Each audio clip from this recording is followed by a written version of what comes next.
All right, let's just jump straight into this explainer.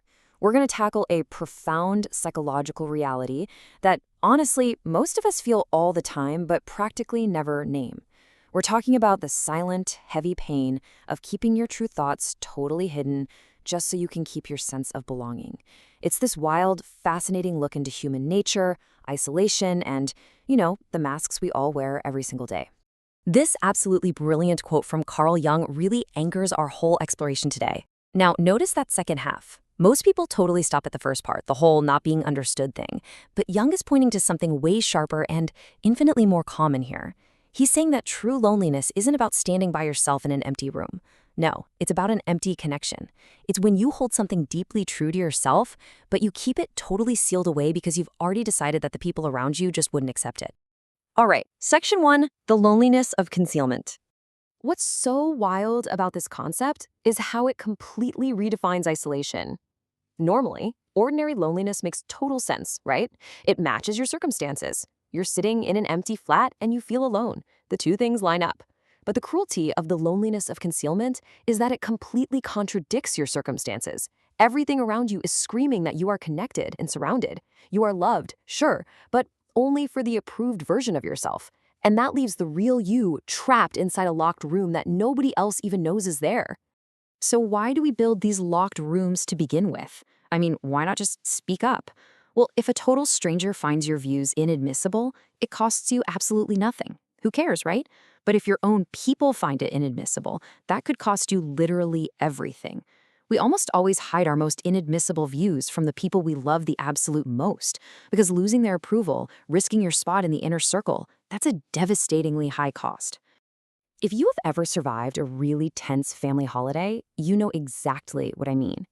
You know the exhausting daily mental gymnastics required to keep that mask on? When you're carrying a hidden truth, you aren't just chatting anymore. You're constantly running this internal checklist. Wait, can I say this? Should I maybe leave that detail out? Are they going to think I've completely lost my mind? Every single gathering, whether it's a family dinner or a meeting at work, stops being a real connection and just becomes this incredibly draining exercise in PR and image management. And over time, that relentless self-censorship takes a massive psychological toll. It eventually splits you right down the middle. You end up building a public self that just constantly performs agreement to keep your spot in the group. But underneath all of that, your private self, the part of you actually holding the inadmissible view, stays completely hidden and becomes profoundly, deeply lonely. And the more important that hidden part is to who you are, the wider and more painful that split gets. To make this super concrete, let's look at an example straight from the source material. Imagine for a second that you're deeply drawn to this really eclectic mix of spiritual and philosophical ideas. You're reading Neville Goddard, diving into Eastern philosophy, reading the Gospel of Thomas, and at the exact same time, you're finding yourself really pulled into the Book of Romans.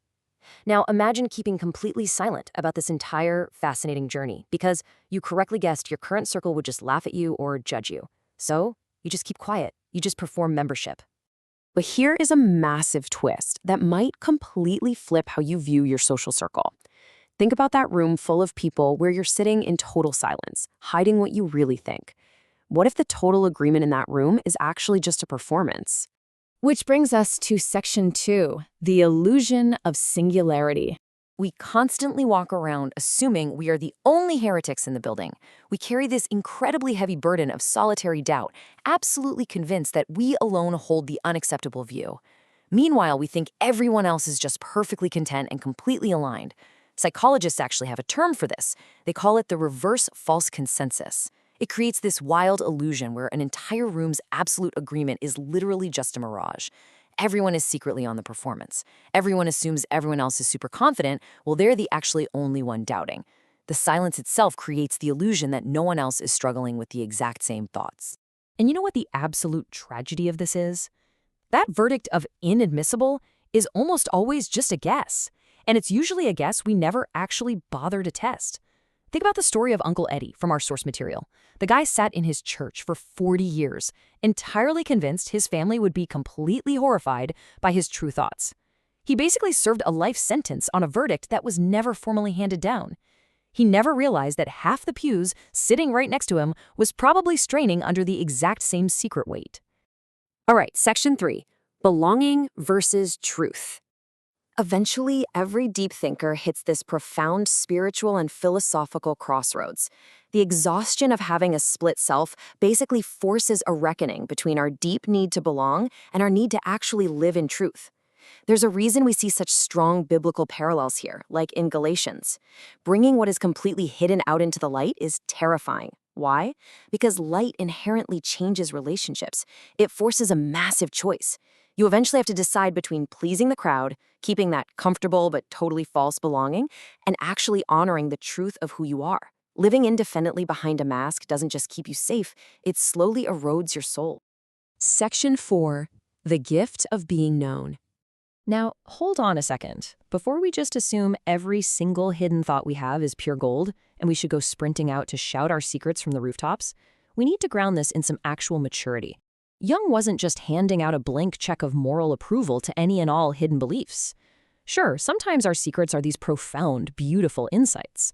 But sometimes they're just completely mistaken or even destructive. Authenticity isn't just about blurting out whatever pops into your head. It requires real humility. And that is exactly why we have to share our views selectively. We need to allow our deepest beliefs to actually be tested, rather than just immediately trauma bonding with anyone who will stand there and listen to us. It goes right back to that ancient wisdom from Proverbs.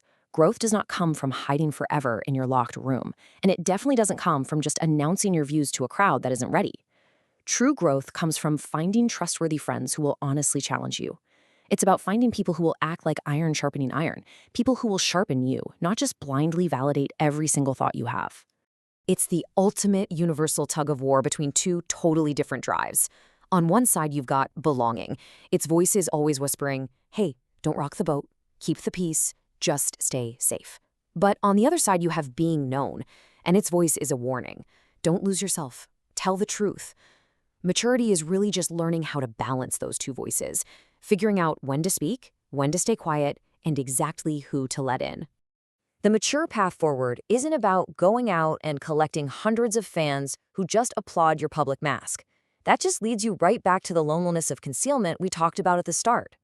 The real goal, the absolute rarest gift you can find, is cultivating a small, precious handful of people who actually know the authentic you.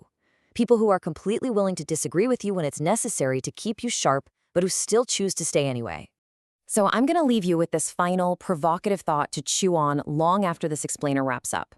Take a real look at the people around you, your tribe, your close circle, your family. Who in your life actually knows the real you, inadmissible views and all? If the answer is literally no one, well, it just might be time to gently test the waters and finally unlock that door.